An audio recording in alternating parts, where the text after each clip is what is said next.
The sea should have roared that morning. But instead, it held its breath.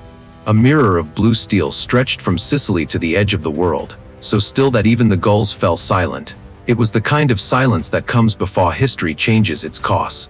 Beneath those calm waters, destiny was gathering. Oz waited. Sails trembled. And somewhere beyond the horizon, an empire dared to do the impossible. The year, 256 BC. For centuries, the Mediterranean had been the board in which Gids played their game of empires. To the north Rome, a land power born of iron and discipline, young, relentless, hungry for glory. To the south Carthage, the ocean's chosen child, heir to the Phoenicians, master of trade winds on Bryn's rams. The world knew its roles. Rome ruled the land. Carthage ruled the sea.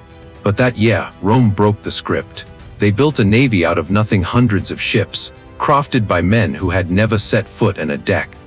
Farmers, blacksmiths, engineers suddenly turned sailors. No one believed they could stand against Carthage fleets. But belief was never Rome's weapon. Their weapon was will. And in that morning, their will was forged into timber and iron, ready to meet the ocean and its own terms. What followed was not a battle, it was a revolution. An ancient D-Day, a storm of men on machines that would decide who ruled the heart of the world. In a single day, Rome would gamble everything, its army, its future, its destiny, in the waves it had never known. Because sometimes, history doesn't belong to the strongest empire. It belongs to the wind mad enough to believe it can change the rules. This is Ecnomus, the day the land learned to conquer the sea. If stories like this set your heart racing, if you love the moments when courage rewrites history, then stay with us. Like, subscribe, and let's sail into the storm together. Before the thunder of Oz and the crash of Bryn's, there was a rivalry, ancient, bitter, inevitable. The Mediterranean in the 3rd century BC was more than a sea. It was the Silicon Valley of the ancient world, the engine of trade, culture, and power. Whoever ruled it, ruled civilization. And one side stood Carthage, the great merchant empire of North Africa. Its harbors teemed with ships from every corner of the known world: Spain, Egypt, Greece.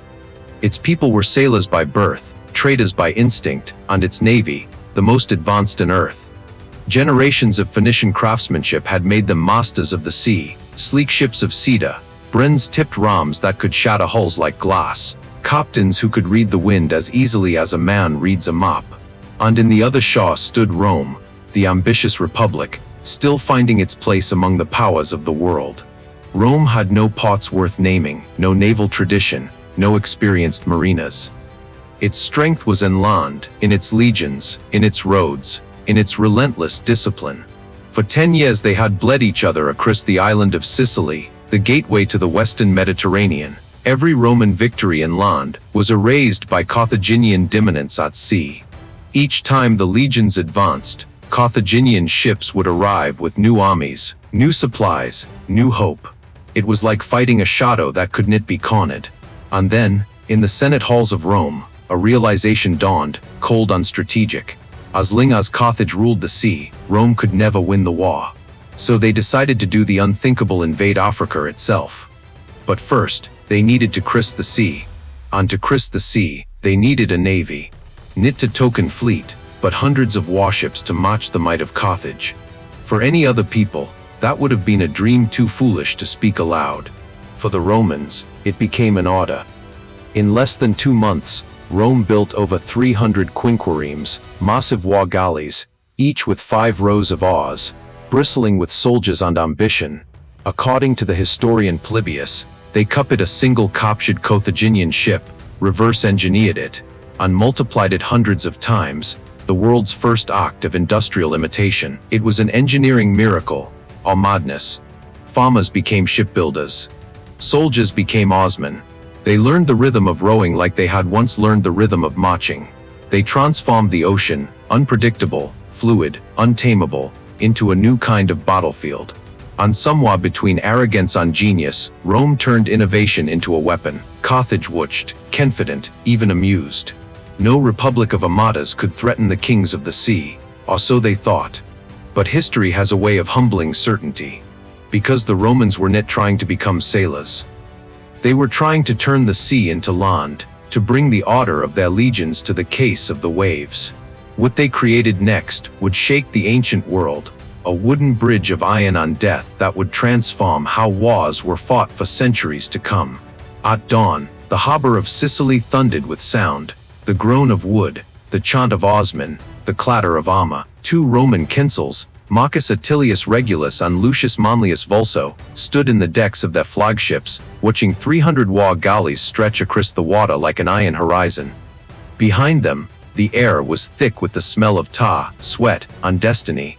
For the first time in history, Rome had a navy. Not a fleet of sailors, but an army that could float. Each ship carried legionaries instead of marinas. Each deck bristled with shields on spears. Each heartbeat drummed to military cadence did across the sea. Carthage responded in kind. Their admirals, Hamilcar and Hanno, gathered more than 350 ships, manned by men who had spent their lives in the waves. Their confidence was centuries old. Their arrogance, just as ancient. To them, Rome's ships were lumbering beasts, unfit for the dance of the sea. And yet, Rome brought something Carthage had never seen, a machine born of desperation and genius. It was called the Corvus, a rotating bridge of wood and iron, 12 meters long, mounted in the prow of each ship. At its tip hung a heavy spike, shaped like a claw. When dropped, it would bite into an enemy deck, locking the 2 ships together. To the Carthaginians, naval combat meant ramming on maneuver. To the Romans, it now meant boarding, turning sea duels into land battles in water. It was, in a sense, Rome's aircraft carrier moment, the invention that rewrote the rulebook of war. But genius never comes without doubt.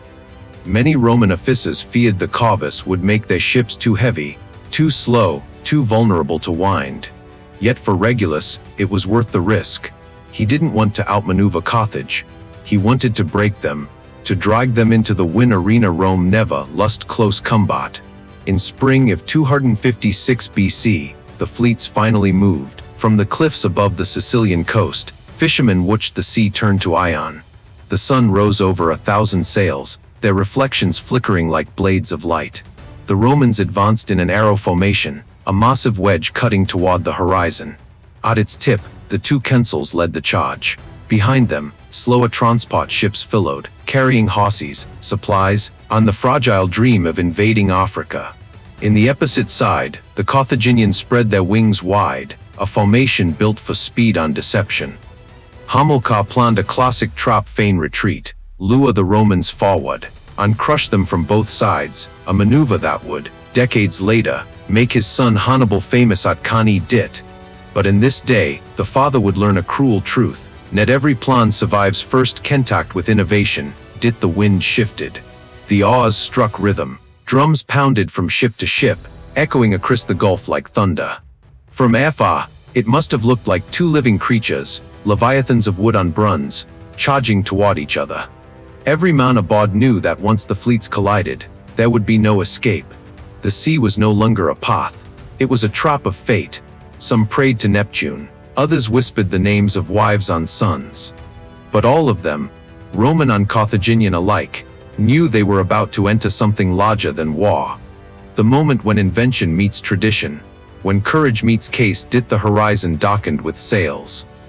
The wind roared and somewhere between the crash of waves and the beating of drums, the world held its breath. The morning sun rose over Cape Ecnomus, sharp and white, cutting through a mist heavy with tension.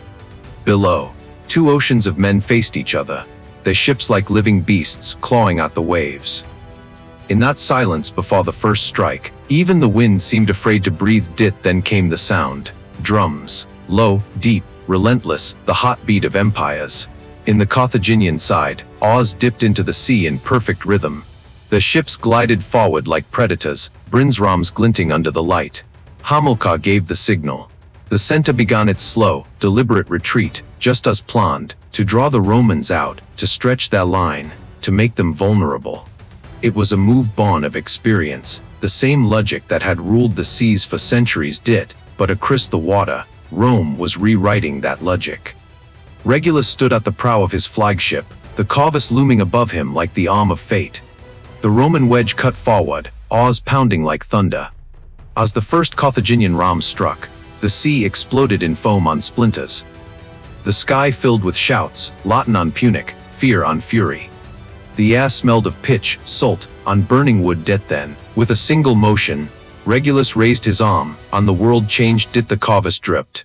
The iron claw slammed down into a Carthaginian deck, biting deep into wood on bone. A chain of screams followed as the two ships locked together. And then, the unimaginable, the Romans charged across the bridge. For the first time in history, naval combat became hand-to-hand. Shields clashed, swords sang, blood met saltwater. Carthaginian mariners, trained for speed and maneuver, found themselves trapped in the Romans' domain, the domain of discipline and grit. Their decks, once graceful arenas of movement, became killing grounds of case. Polybius wrote that within minutes, the center of the Carthaginian line began to buckle. Where there should have been retreat, there was confusion. Where there should have been order, there was panic. Smoke signals blurred. Orders vanished in the wind. The sea, once Carthage's ally, turned against her. From above, it must have looked like a mosaic of madness. Ships colliding, oars snapping, men screaming. The Romans fought as if the planks beneath them were solid earth. Each bridge they dropped became a new front, each captured ship a new fortress. And through it all, Regulus's voice cut through the storm. Advance. But victory has a cost. As the Roman vanguard pressed forward, their formation stretched dangerously thin. Behind them, the slow transport ships, laden with supplies, horses on hook, drifted unguarded. Hanno saw it. From the Carthaginian right flank, he turned his ships hard, slicing through the waves like daggers. He could end it here, destroy the transports, cripple Rome's invasion before it began. He charged. The sea roared. The wind screamed. And for a moment, it seemed the old masters of the ocean would reclaim their throne. But the Romans, desperate, defiant, adopted once more. They cut loose the ropes, tying them to the transports and maneuvered into the shallows, where Carthage's sleek ships could knit fillow. There, in the churning surf, they formed a wall of prows, iron and resolve. When the Carthaginian ships rammed forward, the Corvus fell again and again, and again. Every clash was a heartbeat, every bridge a gamble between life and death. The sea became a graveyard of heroes. Hours passed. The water turned red. The air shook with the sound of splintering wood and the cries of dying men. Smoke rolled across the horizon like thunderclouds.